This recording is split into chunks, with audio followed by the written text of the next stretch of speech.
Hello lovelies, and welcome to today's tichel tutorial. My name is Alya and I'm so glad you came. This midweek wrap up is dedicated to my beautiful follower Yetta, who requested a tutorial in one of the tichels I was wearing a few videos ago on non-toxic glam. So I just randomly tied a beautiful piece of fabric that I bought ages ago with the intention of turning it into a tichel, and just never overlocked it, never did anything with it. It is a very tricky bit of fabric, very slippery bit of fabric, but a very gorgeous bit of fabric. So I thought I'll do a couple of looks using that one, and then I've also put together this pretty look, ta-da, all with the intention of, I'm hoping, I'm trying to be positive that soon we will have our get-togethers and we'll be able to go and visit each other's houses more, and maybe have a few more parties and things like that. So something a little more fancy than what we've been doing in the last couple of months in isolation. So here is my fancy tichel tutorial for this week. Okay, so this is challenge time because, as I would have said in the intro, I didn't really think about what I was doing. It was one of those on-the-fly creations. But I'll just talk you through what I've done today. So there's a non-slip headband, just like this one, but in black. Sitting a little bit further back. I've got my hair just tied in the middle there very loosely, because this is going to be a little bit on the heavier side, so don't want my hair to really be giving me too much grief. I'm just going to tightly snatch this bottom scarf up. This is just a stretchy fabric. Definitely crisscross right across the front of the forehead there. That's quite important. I'm going to just use that medium heighted ponytail to give myself a little bit of height through the kind of top of the back, and then tuck away. Okay, does not have to be neat or special in any way. All it really has to do is give you that little bit of volume at the back. If you have a shaper that's going to give you this lovely kind of triangle finish at the front, go ahead and use that instead. Even a pair of leggings, if you don't have a black scarf or a stretchy base scarf that'll stay on, you can just use the legs around the front and use the bottom bit sort of to create the volume up the top. You know, this is a very versatile part of things because this is going to get covered up. So as long as you have this beautiful crisscross moment, you're in business. This one is actually just a piece of fabric here. See, it's not overlocked or anything like that. I'm just going to use kind of a roughly folded in half starting point. I'm just going to start by tying this or crisscrossing it really nicely at the back. Now, it's a very difficult fabric, so I'm going to be very stern with it. I've also got it a little bit unevenly. I just think that that might be what I was going for last time. Now I'm going to go up through the front here, letting it sit nicely and fold. And then I'm going to get the back part of it to come through and be my knot, like this.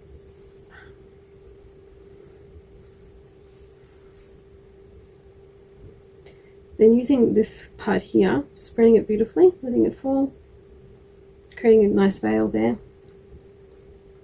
And while I see it, I'm just going to tuck away these rigid kind of bits, just, yep, like that.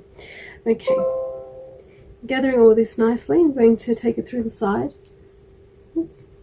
I don't want to lose my veil, I just want to gather it.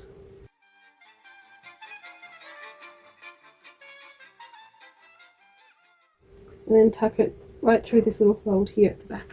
Find my little loop here and let's pull it through.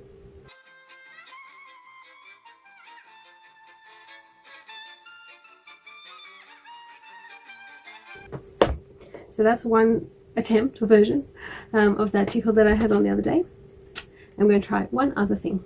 Okay, my second look is going to be a little bit risky because I don't really, like I said before, remember what I did, but I'm going to try this method. So I'm going to use like a little sash and just bring it up really nice across the front here. I'm not paying too much attention on lengths or anything like that, and just tying it off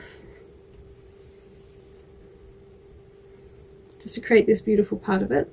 So I'm going to get like a V through the front between the black and the colour, and then using this beautiful long tail that I now have, I'm going to use it to cover the whole thing,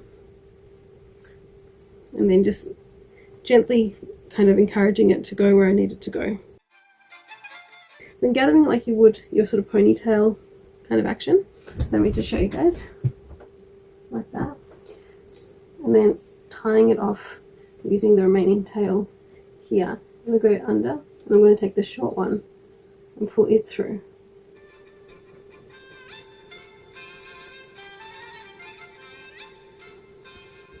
Okay, this allows this part to just fall really nicely and seamlessly. I would have made it shorter if I realized I had to, but what I'm going to then go back and do is try and tie it off one more time, and it gives you this sort of Windsor knot there. You've got this beautiful flowy bit here. So pretty. Very, very after 5. I've just untied that Windsor knot that I had.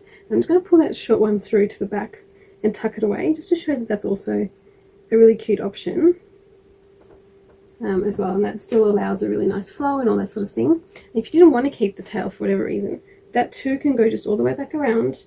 Just make sure you've got it all nicely gathered so that you sort of have a nice flow through to the pattern. And this can definitely be found a home for. It wouldn't be too hard. Tucking it away back in here, for example, is a really cute place. That makes perfect sense as well. And then you've got this really beautiful bride turban. So same sort of thing, just a little extra step, and you've got this really cool kind of finish through the side. How nice is that? And here is my light elegant look alternative. So I've got just this beautiful silk scarf just folded in half, otherwise it sort of just looks like one of these. Now this is a pure silk scarf, so it does not have very much give to it at all, but it does stay on quite nicely. And I've switched to my brown non-slip headband, sitting a little bit further forward than the other one was. I'm just going to make sure that the back of my hair is covered there, so that might just expose a bit through the front, which is fine. And I'm just going to crisscross at the back, being very stern with my fabric, but crisscross nonetheless.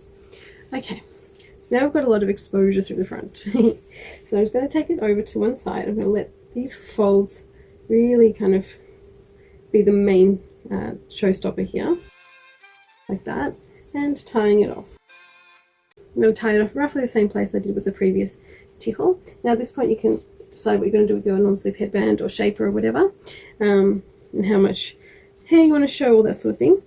I'm just going to leave it as one tie at this stage. Now I'm going to take this absolutely beautiful sheer amazing number. How pretty is that? This is a scarf, it's, you know, overlocked and all that sort of thing, like a little necktie. Really, really, really pretty. What I'm going to do with this one is pop it around the back, sitting it right at the very nape. So you kind of want it to be almost underneath your tichel. Okay, as even as you can, or at least to the part where you're going to tie it off even.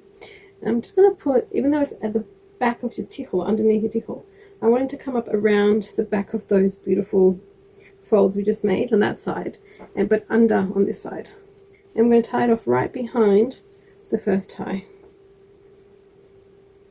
just like that. Right, these two, I'm just going to give a twist, and again sitting it behind or above that line there, taking it as far as it'll go, and then tucking it away underneath the patterned sash, just under there. But try and do it as flat as you can so that you don't get much bulge out of it. Just like that. Now this is going to be interesting because we've got so many things we could do with this. Okay. Now we have to keep in mind this is behind this one. So if I just flip them over, I'm going to end up with white on top. If I twist them, I'm going to end up with a twist here, which is fine. You can definitely do that. So just twist, for example, and then find a place to tuck it away. That's fine. Okay. But that's not what we're going to do. I'm actually going to take this one and open it up a little bit and flip it around the back here, and then somehow make sure that this one's on top. Then we're going to gather them too, just like we did the other one before, like a little ponytail. Okay. Now once you've got your ponytail, like that, you're actually going to take your fingers and go underneath and tuck it through or in to there. Make sure you hide it away nicely, just like that. And then you get this really beautiful kind of top layer, which you can zhuzh up or not, whatever you'd like to do. But I'll just try and show you what's going on at the top somehow. I hope you can see that. But yeah, basically get this really beautiful finish. You also get this really lovely kind of design feature here. really great tickle for dancing and all that sort of thing, because there's no shapewear underneath, there's nothing to slip or slide. It's really pretty and uncomplex in its simplicity. I love how these natural folds occur. It definitely dresses everything up. It's a gorgeous fabric, which I think that in both scenarios, that's what we're dealing with. We're dealing with a really, really pretty fabric. So, you know, you're ahead before you even arrive, or before you even get started, because you've got these gorgeous, vibrant fabrics which just make the outfit. Both of these will suit multiple different kinds of dresses. You know, you can do so many different outfits, so many different color options, or just a plain monotone as well would work just fine. You know, the options are endless. So I just really love all these fun, beautiful, elegant looks, and really all we've done is we've just made them a little bit more interesting in the fabric. I think that's really the only big difference here. That and maybe a little bit of an extra twist or a little bit of an extra feature, that sort of thing, just to fancy it up. So to me, think about it just like you would your dress. You can wear a more simple dress for casual, or you can wear a slightly more special fabric or cute design or something like that dress for an evening look. That's all it really needs. You can definitely dress it up as well, maybe a little brooch somewhere, or a little bit of a ring or something to feed the tail through. That would be really cute too. But to me, these tickles, they have to be practical, because simchas or celebrations, they mean a little bit of dancing, they mean a little bit of, you know, chatting. It probably means a bit of a warmer location in terms of it being indoors and probably heated, that sort of thing. So you don't want to be too overdressed like you would be for outdoors. Okay, well, lovelies, I hope you loved this video. Go ahead and hit like if you did. Head over to Instagram. I've got a few things going up there. Some special artwork went up earlier this week, so if you haven't seen it yet, please check it out. And the accompanying look was put up this weekend as well, so check that out by all means. Let me know what you think. If you haven't subscribed already, go ahead, subscribe. Welcome to the new subscribers. In the last couple of weeks, there was a few little additions, so welcome to this channel. It's so great that you decided to subscribe and join this creative space.